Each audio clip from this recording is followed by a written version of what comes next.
तो आज हम एक बहुत ही जानी पहचानी चीज पर बात करने वाले हैं और वो है जॉनी जॉनी यस पापा। अब शायद ये सुन के थोड़ा अजीब लगे, लेकिन ये सिर्फ एक बच्चों की कविता नहीं है। अगर हम इसे ध्यान से देखें तो इसमें सच्चाई, अधिकार और कम्युनिकेशन कैसे टूट जाता है, इस पर एक बहुत ही गहरी कहानी छिपी है। तो चलिए इस कहानी को परत दर परत खोलते हैं। बस ये 2 लाइनें, जॉनी जॉनी यस पापा, सुनने में कितनी सीधी सादी है ना? लेकिन असल में यहीं से पूरी कहानी की नींव रखी जाती है। एक तरफ है जॉनी और दूसरी तरफ है पापा, और यहीं से पावर और कंट्रोल का जो पूरा खेल है वो शुरू हो जाता है। तो हम इसे कैसे समझेंगे? हमारा प्लान कुछ ऐसा है। सबसे पहले हम उस बेसिक बातचीत को देखेंगे जो उसकी जड़ है। फिर हम उस पूछताछ की प्रक्रिया को तोड़कर समझेंगे। इसके बाद उन अजीबोगरीब रंगों की बात करेंगे जो बीच बीच में आते हैं। फिर देखेंगे कि कैसे भाषा धीरे धीरे बिखरती जाती है, और आखिर में इन सब को जोड़कर मतलब निकालने की कोशिश करेंगे। तो चलिए पहले हिस्से से शुरू करते हैं, यानी वो सबसे बुनियादी बातचीत जो इस पूरी कविता की जान है। अब देखिए, इस सीधी सादी बातचीत को समझने के लिए हमने एक फैंसी सा नाम सोचा है, पूछताछ द्वय। इसका मतलब बस इतना है कि ये एक सवाल जवाब का पैटर्न है। एक तरफ से आरोप लगता है, दूसरी तरफ से इनकार होता है और फिर सबूत मांगा जाता है। ये पैटर्न बार बार दोहराया जाता है, जिससे एक तरह का तनाव बना रहता है।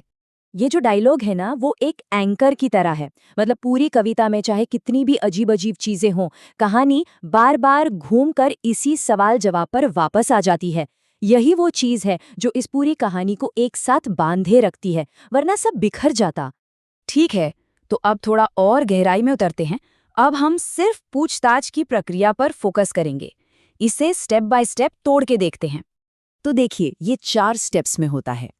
पहला आरोप, चीनी खा रहे हो? सीधा सवाल। दूसरा, इनकार, नहीं पापा, फौरन जवाब। तीसरा, सत्यापन, अपना मुंह खोलो, अब सबूत चाहिए। और चौथा, रहस्योद्घाटन, हाँ, यानी पकड़ा गया। कितनी कम लाइनों में पूरी कहानी कह दी गई है। यहाँ पे पावर डायनामिक एकदम साफ है। एक तरफ है पापा जो अथॉरिटी है, वो सच जानना चाहते हैं कि गलती मानी जाए, और दूसरी तरफ है जॉनी जो बचना चाहता है, इनकार कर रहा है। ये एक क्लासिक टकराव है। और ये नंबर 2, ये बहुत दिलचस्प है। जॉनी एक बार नहीं बल्कि 2 बार इनकार करता है। पहला, चीनी खा रहे हो? नहीं पापा। दूसरा, झूठ बोल रहे हो? नहीं पापा।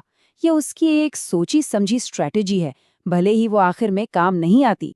अच्छा, अब आते हैं इस कविता के सबसे अजीब हिस्से पर।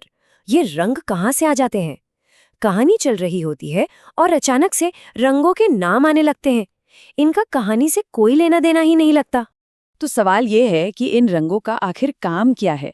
क्या इनका कोई गहरा मतलब है, या फिर ये सिर्फ कहानी के फ्लो को तोड़ने और कंफ्यूजन पैदा करने के लिए हैं? तो ये है वो रंग जो हमें देखने को मिलते हैं, हरा, पीला, नीला, लाल, नारंगी और बैंगनी। पहली बार देखने पर तो ऐसा लगता है जैसे बस रैंडमली कोई भी रंग बोल दिया गया हो, कोई पैटर्न नहीं, कोई लॉजिक नहीं। लेकिन अगर हम इन सीक्वेंस को देखें तो थोड़ी और कहानी पता चलती है। पहला सीक्वेंस थोड़ा सेंस बनाता है, दूसरा भी ठीक ठाक है, लेकिन उसके बाद सब कुछ गड़बड़ हो जाता है। कोई पैटर्न नहीं, कोई लॉजिक नहीं। ये जो बढ़ता हुआ कंफ्यूजन है, शायद ये जॉनी और पापा के बीच के तनाव को ही दिखाता है। मतलब सब कुछ कंट्रोल से बाहर जा रहा है। अब एक और जरूरी चीज पर ध्यान देते हैं, वो है भाषा का टूटना। कैसे ये कविता शुरू तो सही से होती है, पर धीरे धीरे बिखरने लगती है। तो पहले फेज में सब कुछ ठीक है, स्ट्रक्चर एकदम साफ है। Johnny Johnny yes papa, eating sugar no papa, सवाल जवाब का एक सीधा साधा पैटर्न। लेकिन फिर आता है दूसरा फेज। यहां पर गड़बड़ शुरू हो जाती है।